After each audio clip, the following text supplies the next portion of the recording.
नमस्कार, the angle में आप सभी का स्वागत है। मैं हूं आपके साथ नीतू शर्मा।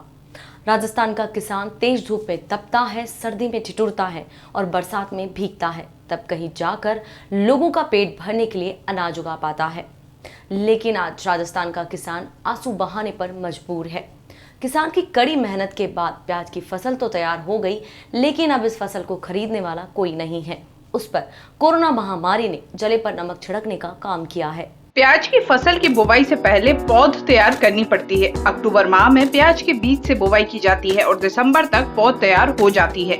पौध तैयार हो जाने के बाद जनवरी माह में प्याज की रोपाई की जाती है। क्योंकि राजस्थान में पहले से ही पानी की कमी रहती है, ऐसे में बूंद बूंद पानी सहेज कर किसान प्याज की फसल को तैयार करता है। अप्रैल महीने में प्याज की फसल बिकने के लिए बाजार में आ जाती है। किसानों का कहना है कि फसल तैयार होकर बाजार में आ चुकी है, लेकिन इस बार पूरे देश में कोरोना महामारी के चलते लगाए गए लॉकडाउन ने कोड़ में खाच का काम कर दिया है। किसान व प्याज के व्यापारी लादूराम गहलोत ने बताया कि प्याज की लागत 10 रुपए प्रति किलो के हिसाब से आती है, लेकिन लॉकडाउन और कोरोना महामारी में 3 से 4 रुपए प्रति किलो के भाव भी नहीं मिल रहा है प्याज। अरे कारण हो जाए बिके नहीं, आगे कटी ली जाओ, कटे बेचो, कट्टा हाथ आवे नहीं लेवो कहीं। और कोरोना महामारी है ने आगे बिके ही नहीं, लॉकडाउन लागू हो जाए, कटे ली जाओ, कटे बेचो, कहीं करो। हमारे भाव तो मदी निकले कि को निकले 4-5 रुपये किलो रही। किसानों का आटो नहीं नुकसान है। अमीराम भाटी ने बताया कि प्याज की फसल तैयार खेतों में पड़ी है, लेकिन कोई खरीदार नहीं है। हालात ये है कि नई फसल बुवाई के लिए बीज, उर्वरक, डीजल लाने तक के लिए पैसे तक नहीं है। किसानों की हालत खराब है, वे आत्महत्या करने को मजबूर है। बीज व्यापारी लेते नहीं है, फिर इन प्याज से करेगा क्या? हम किसान हैं, दुखी हैं। अब नई फसल बोने के लिए खाद बीज लावेगा तो कहाँ से लाते हम? पैसे तो हम मेरे पास में है नहीं और प्याज बिक ना रहा है, फिर करे क्या हम?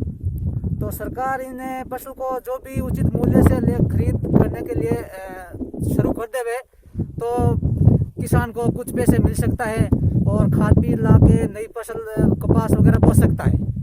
ये तो फिर कहाँ से खाद बीज लाते हैं? कोई बोने का तरीका ही नहीं है। क्या करें फिर कोई आत्महत्या करने का तो कोई रास्ता आत्महत्या करने का हो गया। फिर तो क्या करेगा? कहाँ से लाएगा, कहाँ से बिल भरेगा?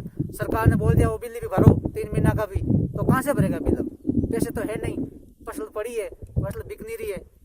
किसान जय सोलंकी बताते हैं कि किसानों के हालात इस समय ठीक नहीं है। जो मोदी सरकार किसानों की आमदनी दुगनी करने की बात कर रही थी, वही किसानों को उनकी फसल का लागत मूल्य भी नहीं दिलवा पा रही है।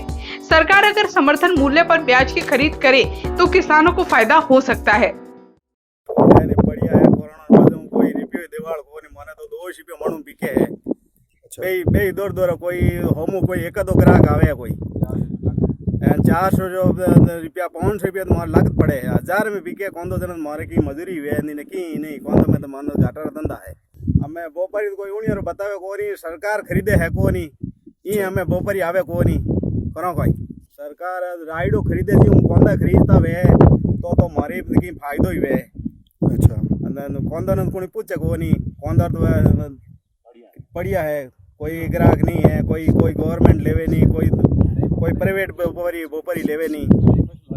नई फसल हरू करो तो करो कि बीज बोड़े लाओ कि मद पाइया तो कौन बटे की आयो को करो भाई। जिस प्याज को किसान इन दिनों 3 से 4 रुपए प्रति किलो के भाव में बेचने पर मजबूर हैं, वहीं अक्टूबर-नवंबर माह में ये प्याज 100 से 150 रुपए प्रति किलो के भाव में बिकता है। लेकिन अफसोस की बात यह है कि हमारे प्रदेश का किसान इतना सक्षम नहीं है कि इस प्याज को स्टोर करके उसके बाद इसका उचित मूल्य हासिल कर सके। ऐसे में मजबूरन उसे औने पौने दामों में अपनी फसल को बेचना पड़ रहा है।